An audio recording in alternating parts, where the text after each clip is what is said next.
Hi everyone, and welcome to today's Red Hat webinar. Before we get started with today's presentation, there are a few items to quickly mention. You should see a taskbar at the bottom of your screen.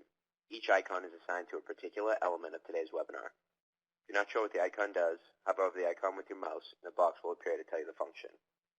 Also, next to the slides window, you should see a blank Ask a Question box that allows you to type a question. After you type the question, click Submit to send it to our presenters. Feel free to submit your questions throughout the webinar, and our presenters will address as many as possible following the presentation.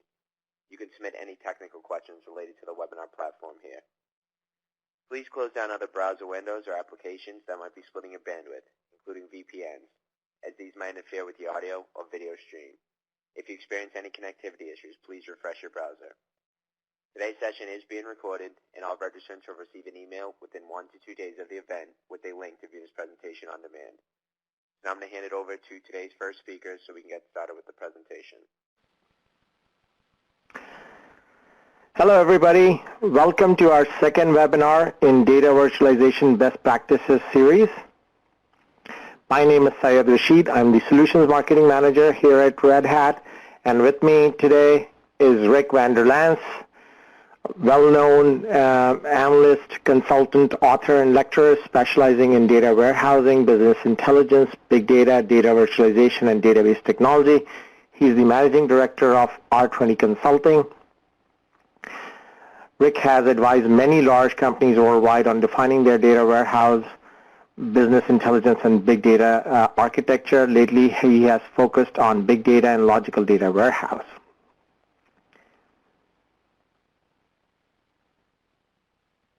So let's get started. Nowadays, there is no lack of data. More and more systems are creating an increasing amount of data at an increasing pace in an increasing number of places. This seems to indicate that there is a huge opportunity for more information and for improved insight to facilitate better decision making, data-driven decision making. But in reality, existing data processing systems cannot handle the growth of these data streams and new demands. While cloud systems and software as a service are becoming more important, data warehousing is slipping into the background. Information consumers notice this every day. Operating costs, complexity, the impact of change, increased development time, lack of flexibility are becoming problematic, heavily obstructing the integration of even more new data.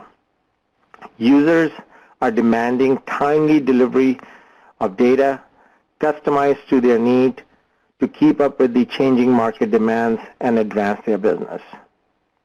As a result, we are witnessing witnessing adoption of bimodal IT concept where agility and reliability coexist. Similarly, DevOps practices are rapidly being adopted to improve the collaboration and communication to automate the process of software delivery and infrastructure changes. So the question becomes, how do we leverage and apply these practices and concepts to data warehousing architectures and practices? Well, that's the topic of today's webinar. The logical data warehouse is the answer to this problem by decoupling reporting and analysis from the data sources.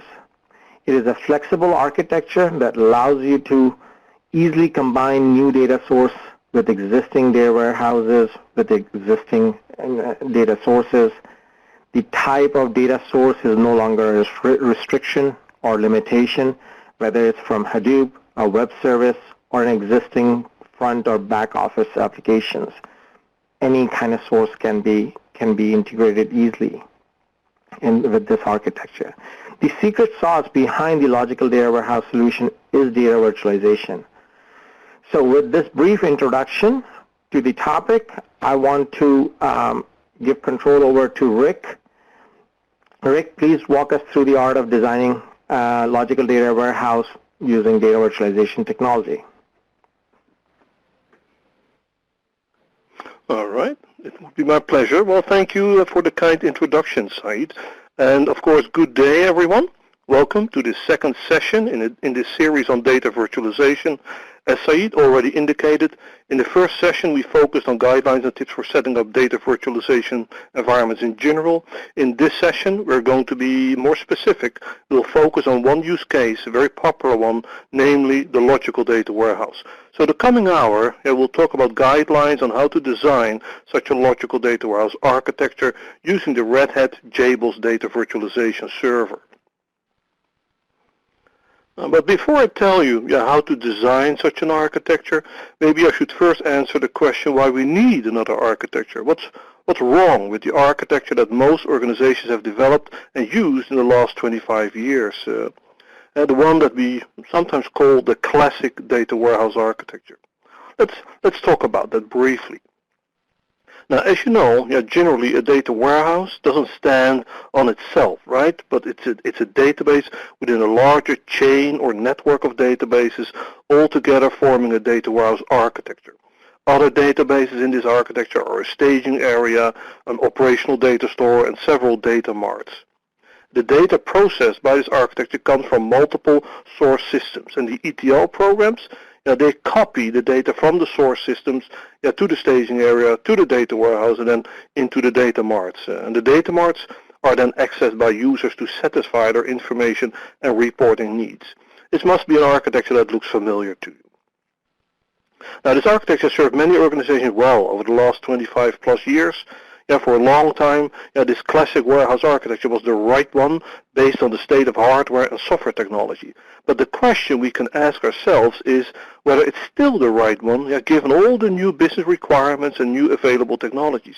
For some organizations, this may still be the case, but for many, the classic data warehouse architecture has some drawbacks and limitations.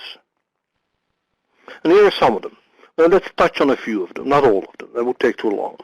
First, due to the fact that the architecture consists of a chain of interrelated databases and programs, its flexibility is somewhat limited. Even the simplest change of a report, such as adding a new column or a new dimension, it can really lead to several changes throughout the entire architecture. It can lead to, for example, changes of the tables in the data mart and in the data warehouse itself, and also to changes in the ETL programs. Second limitation, more and more users need to make decisions on data that's 100% up to date or close to that. The need to see operational data, not yesterday's data, especially the workforce and operational managers need operational data. In the classic data warehouse architecture, data has to be copied 3 or 4 times from one database to another in order to get from the source systems to the reports. And you know that this intricate copying process is not completed in just a few microseconds. The chain is just too long. We have to come up with a simpler architecture. Brings us to the next limitation. The need to incorporate data from big data systems, with for example sensor data and social media data, is definitely increasing. But how must big data be incorporated in the classic warehouse architecture? And let's be honest, we cannot treat big data systems like ordinary source systems, right? Imagine that all the new data from a big data system must be periodically copied to the staging area, then onwards to the data warehouse, and then finally aggregated versions of that big data are then copied to several data marts. This will be a very long, a very resource-hungry operation. No, not very efficient. The next limitation relates to self-service analytics, or call it self-service BI. Commonly, self-service users are only allowed to access 1 or 2 data marts. But when IT confines them to use a particular data mart, their self-serviceness is restricted by what data is included in those data marts, and also by how the data has been defined in the data marts and which relationships have been implemented. The users are still not fully free to analyze whatever they have or whatever they want. You will see that the logical data warehouse architecture struggles less with this phenomenon. Now, I don't have time to go through all of them, as I said, but let's mention duplicate data as the last one. A lot of duplicate data is stored in classic data warehouse architectures. For example, the content of most data marts is derived from that of the data warehouse, implying that 100% of the data in the data marts is redundant. Even a data staging area and a data warehouse contain masses of overlapping data. Additionally, inside each database, a lot of duplicate data is stored in the form of indexes, materialized query tables, columns and tables with aggregated data, and so on. Obviously, there are several reasons for storing all this duplicate data, but the performance of queries, reports, and ETL scripts is a very dominant one. Now, storage is not that expensive anymore, so what's the issue, you probably wonder. The issue is agility. The more duplicate data is stored, the less flexible the architecture is. Every change requires an additional change on the duplicate data. And don't forget, there will be costs involved in keeping all that duplicate data synchronized. So the point is, data warehouse architectures can be considerably simplified by removing most of the duplicate data. Alright, so the classic architecture has its limitations. Limitations that we don't see or only see in a limited way in the logical data warehouse architecture. And I will show that later on. Now before I go on, let's do a check. Let's check what kind of data warehouse architecture your organization has running. So here's a question. Does your organization run a classic data warehouse architecture? So an architecture that resembles the diagram that I showed you. So if the 5 answers are, of course, yes, that's the simplest answer. It could also be that your architecture looks like a classic data warehouse architecture. You sort of implemented your own form, your own style. It could be that you don't have a data warehouse at all in your organization. I was with a company a couple of weeks ago. They don't have a data warehouse at all. So that still exists. And of course, it could be that you're already running a logical data warehouse.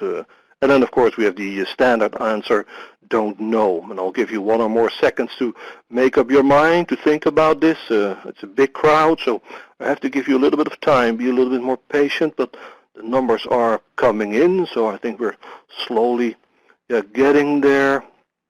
So, yes, I think this is sort of it.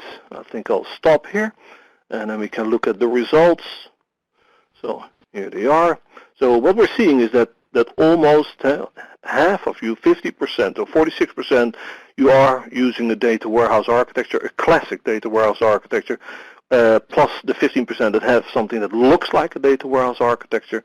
And then, as you can see, a quarter doesn't have a data warehouse yet. So you can just start from fresh, right? You can just go for a logical data warehouse. But this sort of resembles the market, I would say. All right, let's continue. Now, several technologies exist for developing a logical data warehouse, such as database server views, enterprise service buses, data grids, in-memory database servers, and data virtualization servers. And all these technologies have their merits, but data virtualization servers have the best fit. That's why we will focus in this session on how to design and develop with JDV a logical data warehouse architecture with data virtualization.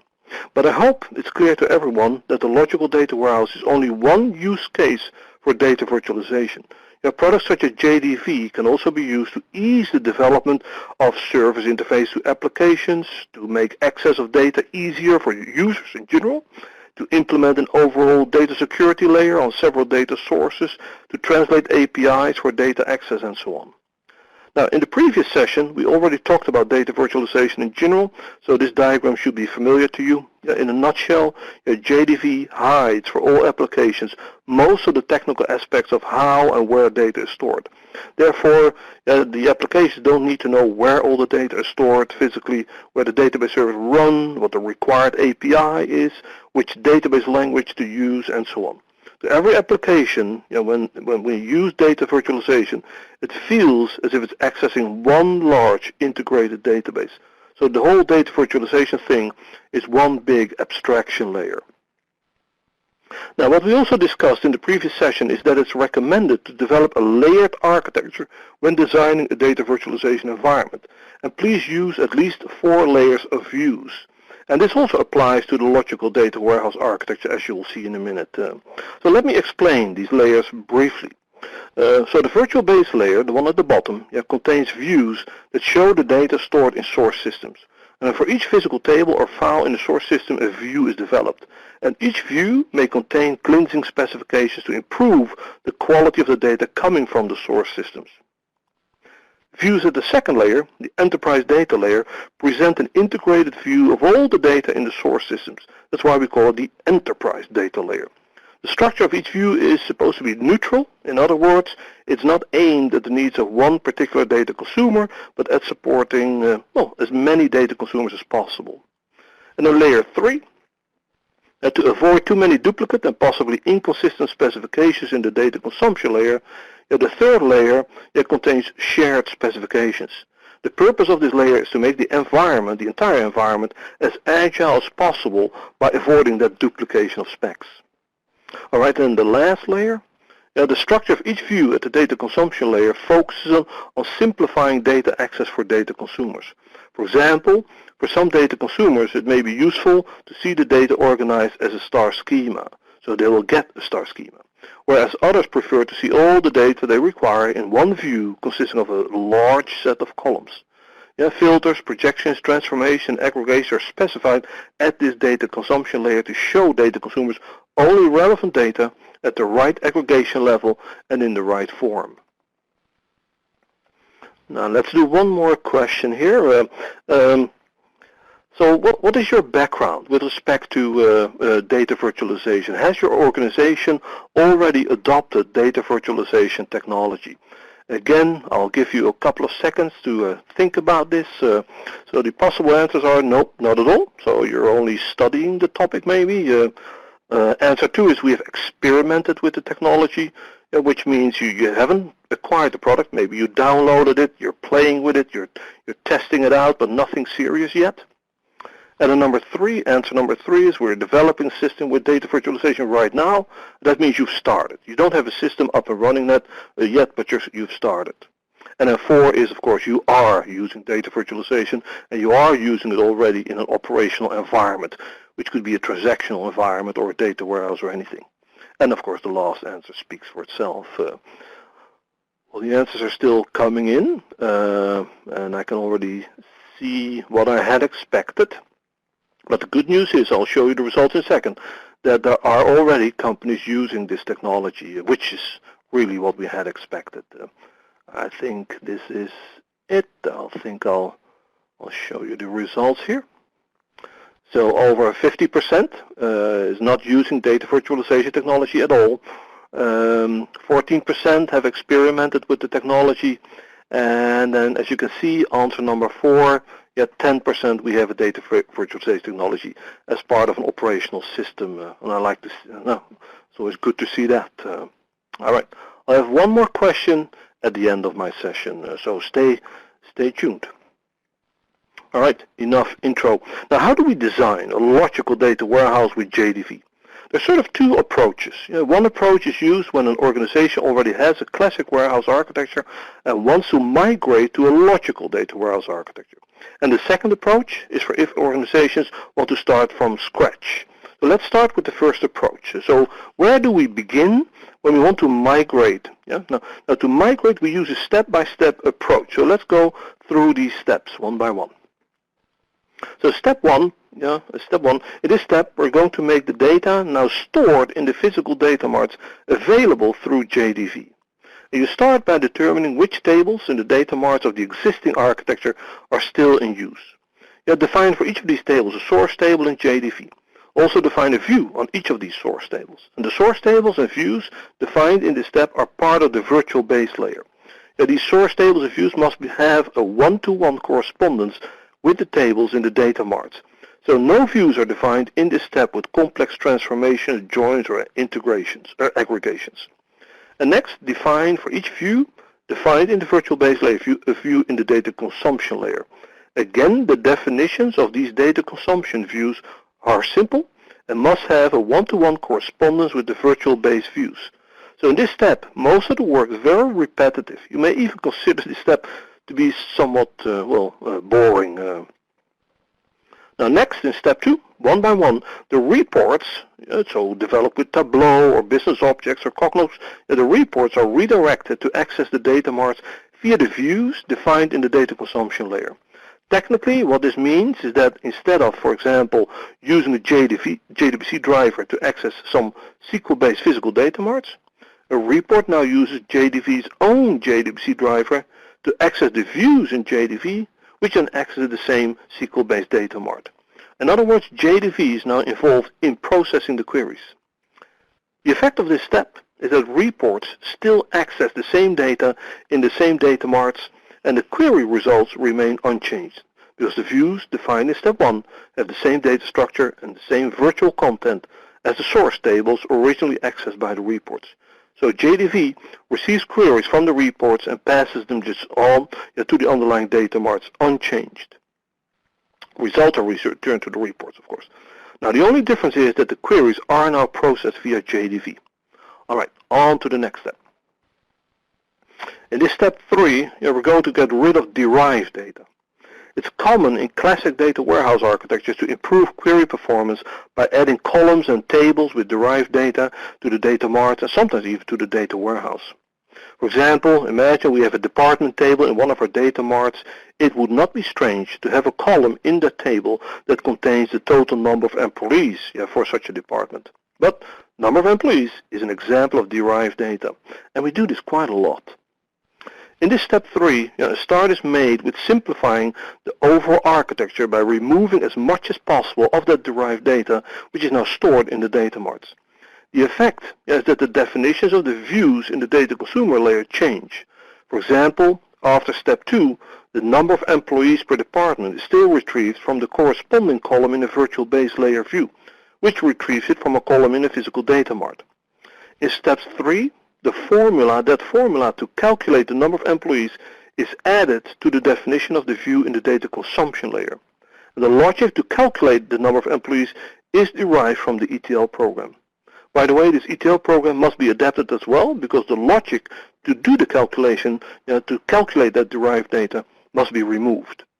In addition, the derived column or table must be removed from the data mart as well.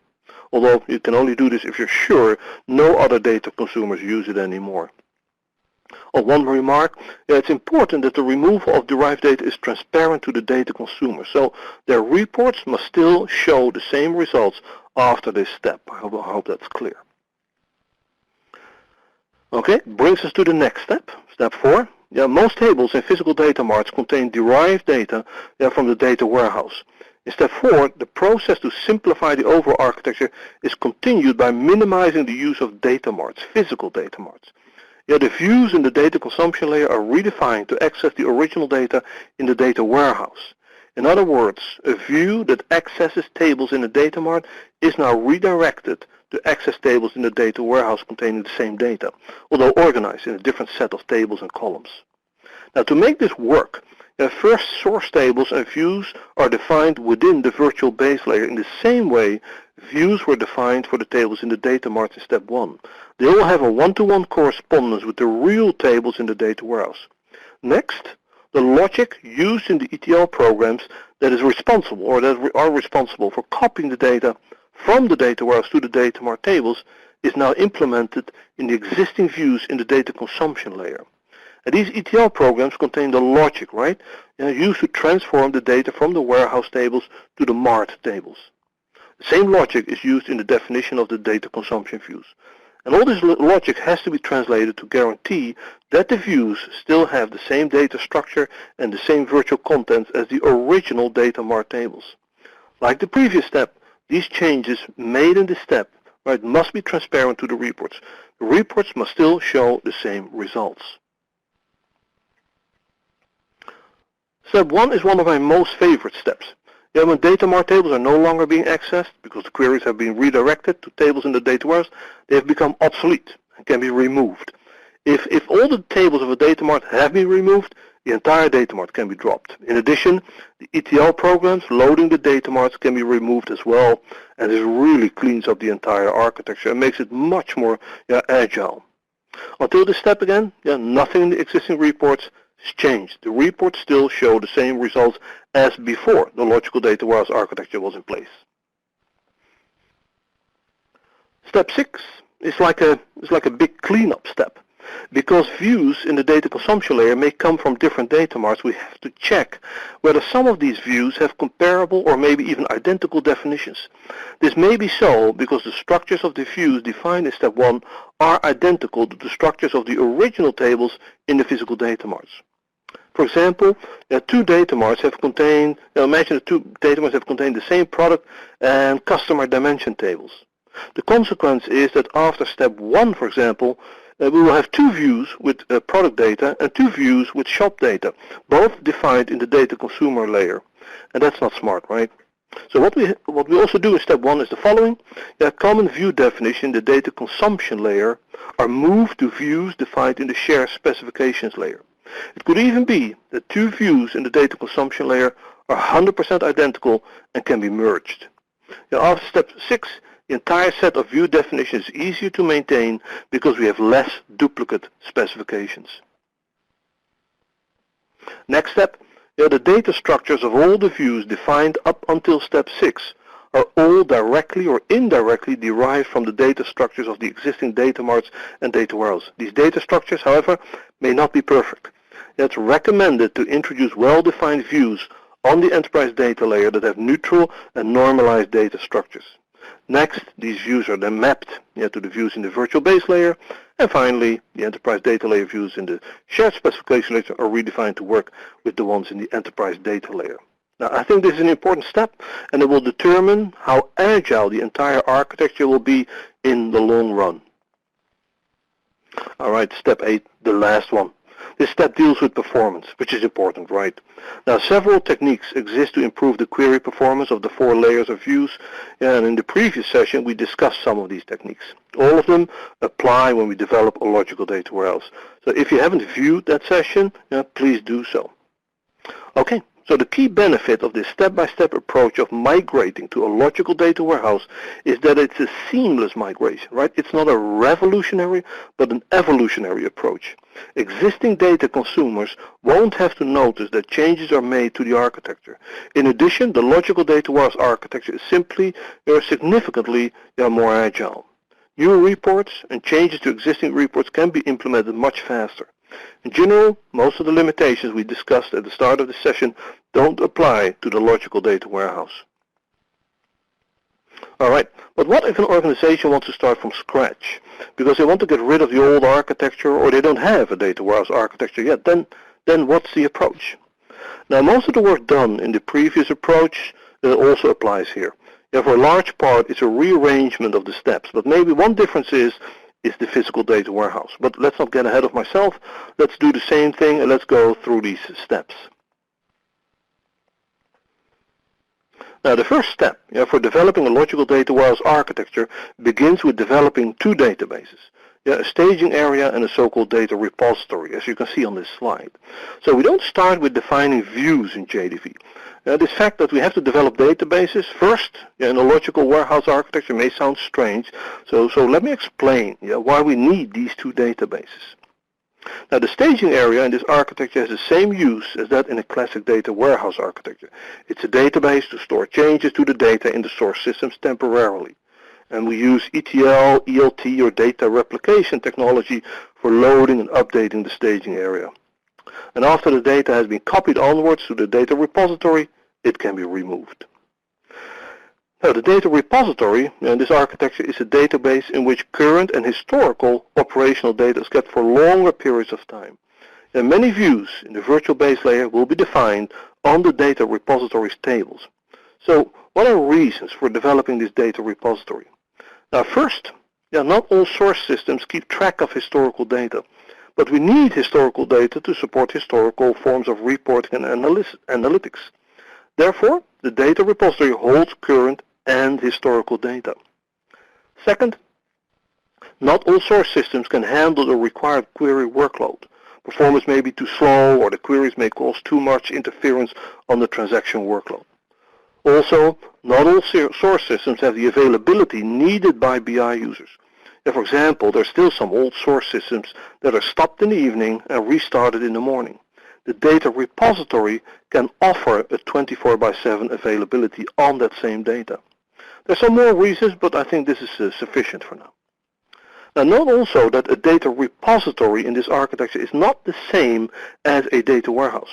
According to Bill Inman's definition, the data kept in a data warehouse is subject-oriented, integrated, time-variant, and non-volatile. Well, data in the data repository isn't always subject-oriented and isn't always integrated. The data repository is not there for integration purposes.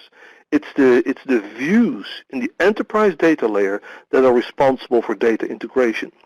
But the biggest difference between the two is that in a logical data warehouse architecture, the data virtualization layer offers all the data for reporting and analytics. However, not all the data is stored in the data repository, whereas in a classic data warehouse architecture, most, if not all, of the data used for reporting is stored in the data warehouse. Okay, hope you see the difference. Now, with respect to design of tables in the data repository, normalize them. Store each fact only once, if possible. Okay, step 2. Importing JDV, all the tables from the data repository that may be needed for the first set of reports. And next, define a source table and a view in the virtual base layer for each of the data repository tables. And if data from the data repository must be checked on correctness, then cleansing rules can be included in the views of the virtual base layer. These views are then responsible for improving the data quality level and report consistency. And for some cleansing rules, special tables must be created to help with cleansing incorrect values. Store these tables in the data repository. So in general, this step is not a very complex step. In the enterprise data layer, define views that represent business objects or properties of business objects. The examples are customers, products, and invoices. Now this step may require that data from multiple virtual base layer views is joined into one larger enterprise data layer view. For example, when customer data is distributed over multiple source systems, it's integrated in the enterprise data layer to form one view showing all the customers with all their data. In other words, the enterprise data layer of views is responsible for integrating data. This layer contains the data in a neutral structure. Therefore, this layer is sometimes referred to as the canonical data model. In a way, this step is a bit like designing a physical data warehouse, except it's virtual. The next step involves development of the data consumption layer. The views of this layer are structurally aimed at the needs of a specific data consumer or group of data consumers. For example, it might be that some data consumers work with a reporting tool that requires that tables form a star schema. Other consumers may prefer to work with views that are derived from views on the second layer purely by defining filters and aggregations. Or some data consumers don't want to see historical data, but only current data, which means that historical data must be filtered out. The views in this data consumption layer can be regarded as virtual data marts. In physical data marts, which are part of the classic warehouse architecture, in physical data marts, the structure of each table is also aimed at supporting the needs of the users and reports. As indicated, the same applies for the views making up the virtual data marts. Alright, and in step 5, the report developers can then do their thing. They can start and develop reports on top of the views in the data consumption layer. How this all works is of course dependent on the tools used for reporting and analytics, so we won't go into that here. Now, most reporting tools also allow developers to enter specifications for filtering, joining, aggregating, and manipulating data. Try to minimize this and implement as many of these specifications JDV, so that they can be shared amongst reports and different reporting tools. Alright, last step. As indicated, views in the data consumption layer are designed to support the reports. These views are easy to change, and if the right design techniques are applied, many specifications in the view definitions can be reused by implementing them in the shared specifications layer. Common or shared specifications are removed from the data consumption views and implemented in the shared specification layer. This step is in fact very similar to step 6 of the previous approach. Alright, and after this step, performance has to be optimized and so on. But basically, this is it. If you follow these steps, the result will be an effective, efficient, and agile logical data warehouse. And that slowly brings me to the end of my part of this webinar. But before I summarize it with some final remarks, let's do one more poll question. So, How feasible do you think developing a logical data warehouse with JDV is? So are you already doing this? So you're already building a logical data warehouse with JDV, so you have experience? Or would you say, well, very feasible and you believe in the approach, but you haven't really done it yet? Or do you still have your doubts about this, whether this can really work? Or are you one of those who looks at this and goes like, nah, this can't work at all. It's too virtual. And of course, your answer could also be, don't know. I'll give you a couple more seconds. I think we're almost there. I'll give you a couple more seconds. It's interesting to see these results. Yeah, I think we're fine. All right. Okay, I'll stop this. So, well, that's a clear answer, right? No one's already doing this. 31% is saying, well, very feasible, strong believer in this approach. 41%, they still have their doubts. Well, we still have a lot of minutes to go, so if you still have questions that will help us to get rid of your doubts, just type them in and we will answer them in the Q&A. And one says, I don't think this can work. All right, maybe we should give him the telephone number of companies who've already done this. All right, let's end this with a couple of final remarks. So first, after completing all the steps, the logical data warehouse gives access to the data residing in the data warehouse or in the data repository, depending on the approach. Now, nowadays, users also want to access external data sources and combine that external data with data from the data warehouse. The use of data virtualization technology makes it very easy to make that external data source accessible through a JDV view to allow users to analyze the data and combine it with the existing data. Another remark is that, in fact, the same applies for big data sources. Some of them are just too big to copy into the data warehouse. The copying process for all the data would just take too much time and would be too expensive. I talked about that in the beginning of this session. It makes much more sense to make the big data source accessible for the business users via JDV. As with external data sources, this approach allows the business users to transparently combine big data with data warehouse data. They won't even know they're accessing multiple systems. This style of data warehouse augmentation, and they sometimes call it data warehouse extension, this style is strongly recommended and shows the agility of the logical data warehouse architecture and the JDV technology.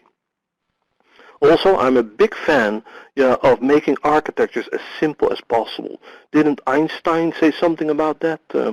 I think with a logical data warehouse, we are really developing a simpler architecture than with the classic data warehouse architecture. The state of software and hardware today makes this absolutely possible. And when you apply one of these approaches, please work with short iterations, so the vertical approach is recommended. And finally, reserve a special area for self-service usage and one for data quality issues. All right. Okay, all this, plus many more details and examples have been described in 2 technical white papers. Said will mention where you can get them, where you can download them.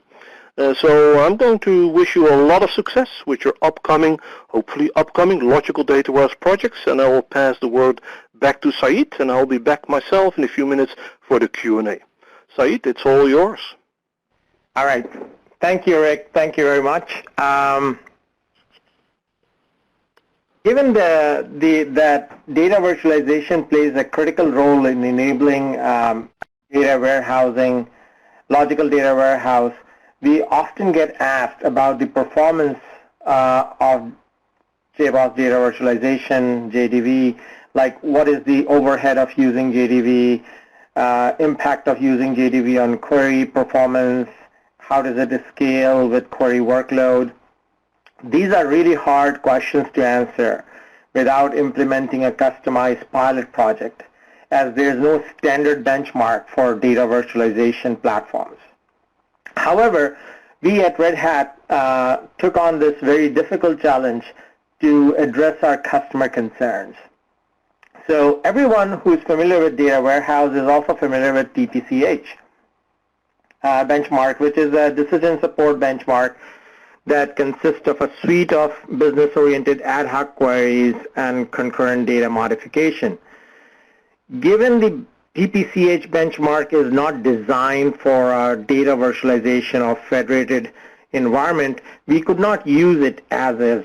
So therefore, we commissioned a third party to leverage DPCH-like schema, data, and queries against 4 different commercially available enterprise RDBMSs to simulate a federated data source environment to conduct the benchmark test so that we can provide some kind of guidance to our customers.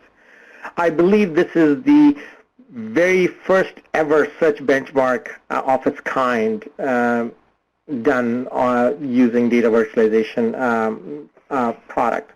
So for the test, we loaded each data source with 1 terabyte of data. That represents about 150 million customers with over 600 million order records, 6 billion record line items, and a total size of the environment of about 4 terabytes of data. The key findings from the test were, first, overhead. Queries using JDV produce response time with no measurable overhead compared to the direct queries to the data sources without using JDV.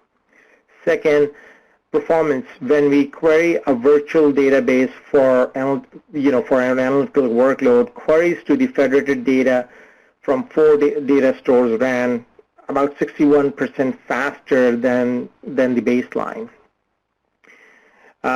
Third, in terms of scalability, when scaling queries of an analytical workload, a 2-time increase in the workload resulted in less than 10% increase in response time. As the number of users increased, latency increased slightly, but overall system resources consumption in terms of CPU load, memory consumption of JVM stayed relatively proportional. JDV effectively handled larger loads without exhibiting any significant impact on system performance. You can find full details, including the specs on hardware used for this test, workload queries, and detailed analysis in the benchmark study paper from our website. And by the way, link to that paper is available in the folder icon. If you are looking at your on console, there's a folder icon. I have placed link that it's a handout section. You will find copy of this presentation, link to our previous webinar, and the companion white paper around designing the data virtualization environment, a step-by-step approach, and link to this this case study.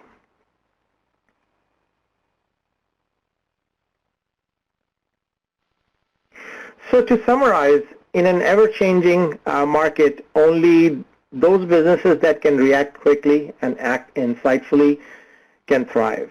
Yet the ability to reach rapidly requires organization to have access to up-to-minute information, as Rick mentioned, and ability to quickly, quickly change with ease. And that's what is enabled by logical data warehouse. Making an insightful decision requires a broad view of current situation, access to current data, from operational systems, from transactional system, as well as its entire historical context, which needless to say is a lot of diverse information. Using data virtualization, organizations of any size across any vertical industry can integrate information beyond the bounds of traditional data warehousing and mine all their data assets for greater overall value. The JBoss Data Virtualization provides high-performance platform with data abstraction, integration, transformation, and federation capability to support logical data warehouse architecture while also isolating the user from the complexity, as Rick mentioned, of underlying data sources like different technologies, formats, protocols, locations, and provides a consistent unified view into the data. It's easy to get started as JBoss Data Virtualization is free for development. You can download the latest version today, get it started on your journey to effective and agile data utilization and data-driven decision making. So with that, let's take on a few questions. So Rick, are you ready?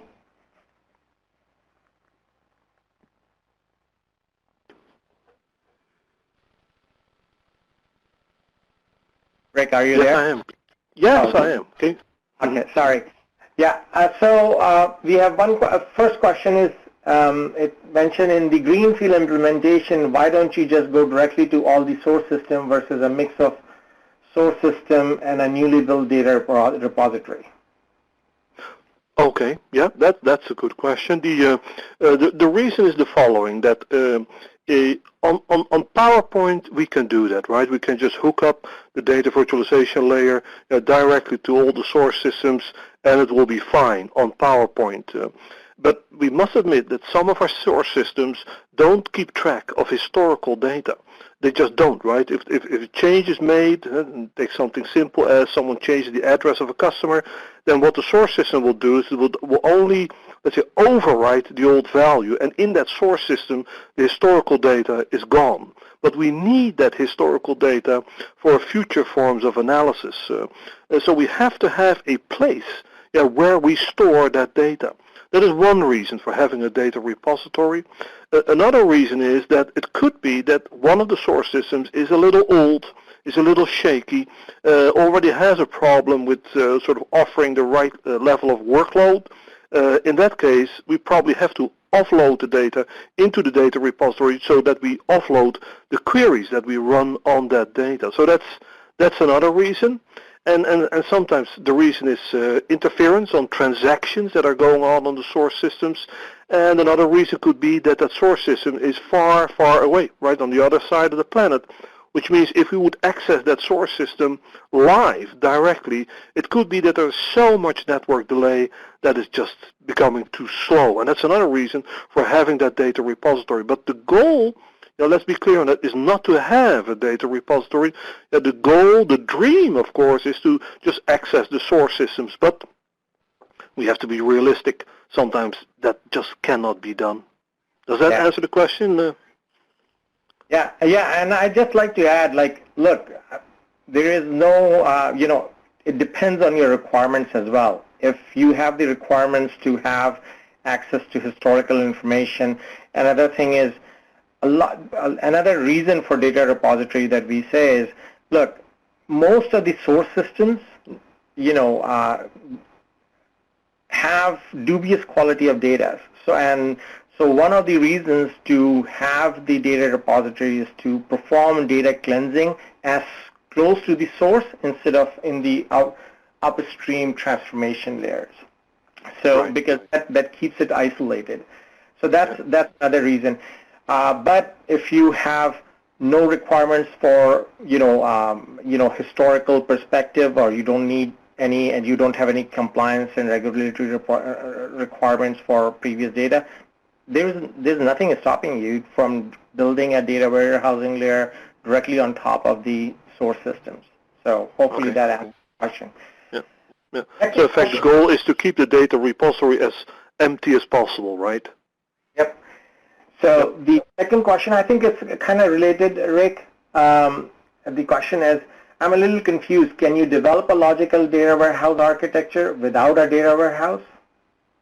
It's sort of the same story, right? So if you start out with nothing, right, greenfield situation, you have to build up some kind of a database, the repository. But if you already have a data warehouse, then we are going to use that data warehouse. But again, what we're going to try to do over time is to sort of minimize the amount of data we store in that data warehouse. But we probably have to have it, again, for the same reasons that we just discussed, possible performance reasons, interference reasons on the transactions, no historical data.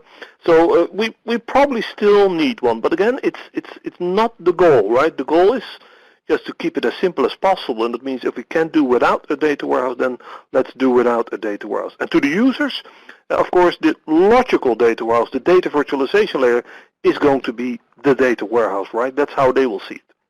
Yeah. I mean, think about, a lot of time I get asked this same question, and we are saying, look, a lot of people consider traditional classic data warehouse as, as a mode 1 in the Gartner bimodal IT, mode 1 kind of system, which takes a lot, which is very resilient, as a good, data. However, it's not very agile. So logical data warehousing layer based on data virtualization kind of add the agility layer on top of your classical data warehouse. So this is, and most of the organizations already have multiple data marts and data warehouses, and you don't need all of those data marts and data warehouses. You can replace, as Rick mentioned in his presentation, a lot of data mart. In fact, most of your physical data mart should be replaced with a logical data mart built on top of your existing data warehouses. But if you have an environment where you don't have a data warehouse, the repository, as we mentioned, was we recommend it as best practices for compliance and for performing data cleansing as close to the sources as possible. So hopefully that answers the question. The next question, Rick, we have, do all the layers you talked about of views not slow down query performance? Oh, yeah, that's a question I get quite often. The answer is that the number of layers, let's say, don't, how do you say it, don't automatically influence performance. I think people have that question because they think that if you have multiple layers of views, and then if you sort of send in a query from the top, then what you're going to get is that every time when you hit a new view, then a query is executed, and then a virtual content comes back as a result, and then another query started. But that's not how it works, right? You know that, of course, better than I do, Said, but what will happen is that the view that comes in from the reporting tool is combined with the view definitions and combined with the view definitions underneath that layer. And in the long run, there's only one query going to a source system. And that means that the number of layers doesn't have to impact the performance. My experience is that it's not so much the layers, it's much more the cleanness or the ugliness of the queries that we define inside the views that determine performance. And also, of course, how powerful is the underlying database server. Those two are much more influencing performance than numbers of layers. Number of layers is for a large part purely a conceptual issue. How do you want to organize your views? How do you want to have keep a clean architecture? But I think performance is primarily influenced by the database server underneath, and then of course by how we formulate those view definitions. Does that make sense, Said? Yep, that definitely makes sense. So another question we have is, which view you recommend to cache? Oh yeah, you probably have something to say about that as well, but I think we could talk an hour on this particular topic, because what you can do, of course, is cache the views at the top, the ones that are very close to the users, to the reports, because if we do that, almost all the processing has already taken place, the cleansing has taken place, the integration has taken place, the standardization of codes, everything has taken place, and you're just accessing that cache. That's one option. You can also go down and define caches on the bottom layer. That means that not a lot of processing has already been done by these, but in the caches. So when we run the queries, when we run the reports, there's still some processing to be done. But the advantage of that approach is that I will have less caches. If I do cache on the top layer, I have more caches. So it's sort of an Yeah, it probably depends on the users. How often do they access the data? How often do they access the same data? You can go always all kinds of routes with this approach. But you will probably be doing caching. So it depends on the situation. What is your feeling on this, Saeed? Yeah, it's actually, the idea would be, what is your tolerance for time to live, the caching time to live? Because when you are introducing caching, you're also introducing a little, latency, because cache means data will be served out of cache instead of being, get the freshest data from the source system. So it depends on, what is your tolerance for latency, and what is, how do you set up time to live? Because in data virtualization, we offer very flexible caching, schemes. So one of them is, you set up a parameter about, I want to, refresh my cache every few minutes. Well, that and I can tolerate that kind of latency. Well, then you are going to get a really pretty recent, only few minute latency data at a very, very fast performance. Okay. The last question, I think this is more for me, is around where did the data for the performance report that I mentioned come from. So as I mentioned, we basically kind of looked at, we created the data based on, TPCH-like data set, and all that information is actually available in the report. So if you go and download the report, you can find out the information about the type of data we use. So hopefully that answers your question. Okay, there's a question. I missed the initial part of the webinar. What is the name of the speakers or presenters? Well, my name is Syed Rashid. I'm from Red Hat. I'm the JBoss Solutions Marketing Manager, and with me is Rick Vanderlance. He's a well-known, renowned data warehousing, big data consultant from R20 Consulting. So I think that's all the questions we have for today. Well, it's about time. We're almost there. Yep. Yeah, and we are almost there. So I really want to thank you for your time to join us. Hopefully you find this content really useful. As I mentioned, in the handout section of the console, the folder, open folder section, you can download. That's where we have posted the PDF for the deck that we presented today, the link to the previous webinar and the white paper, and a link to the benchmark study. We will be posting recording of this webinar, as well as there is a white paper that is companion white paper to today's topic that will also be provided and to you as well. So again, thank you very much, and have a great day.